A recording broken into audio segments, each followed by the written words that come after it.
कांग्रेस जो शुरुआत कर रही है वो महू से शुरुआत कर रही है, जो कि डॉक्टर भीमराव अंबेडकर जी की जन्मस्थली है। और महू को चुनना और आगे की यात्रा को ले जाना, इसको कैसे देखा जाए, कैसे समझा जाए?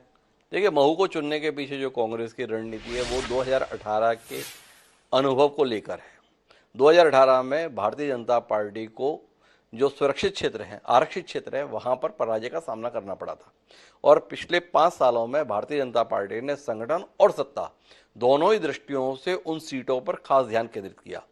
टंटिया मामा भील के रूप में जिस प्रकार का काम हुआ, फिर जाके कमलापति स्टेशन का नामकरण किया गया हबीबगंज स्टेशन के संदर्भ में। तो आप देखें तो आदिवासियों को, दलितों को, जैसे रविदास जी का मंदिर 100 करोड़ की लागत से उसका शिलान्यास अभी प्रधानमंत्री जी ने किया।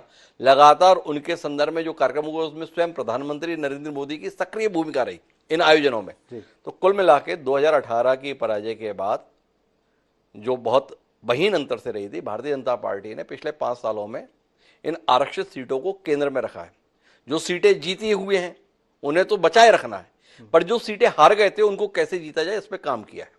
अब कांग्रेस के लिए चुनौती है अपनी जीती हुई सीटों को बरकरार रखने के संदर्भ में, क्योंकि एक बड़ा अंतर्विरोध 15 महीने की सरकार के दौरान था। किस तरीके से दिग्विजय सिंह के बीच में, उमंग सिंगार के बीच में टकराव था वो दिखाई देता था। अन्य आरक्षित जो क्षेत्र के विधायक थे उनके भी असंतुष्ट थे। तो भारतीय राष्ट्रीय कांग्रेस भी एक अनुभवी राजनीतिक दल है, तो वो अपने कार्यक्रम के माध्यम से ये संदेश देने की कोशिश करेगा कि हम वंचित वर्ग के संदर्भ में आज भी मजबूती से खड़े हैं। और उसी के तहत उन्होंने महू से यात्रा को निकालने का फैसला किया है। पर वो महू से ही यात्रा नहीं निकाल रहे हैं, 7 जगह से यात्रा निकाल रहे हैं जी। और 7 जगह से उन नेताओं को नेतृत्व की जिम्मेदारी दे रहे हैं जो पिछले 5 सालों में अपने आप को हाशिए पर बताते आए हैं।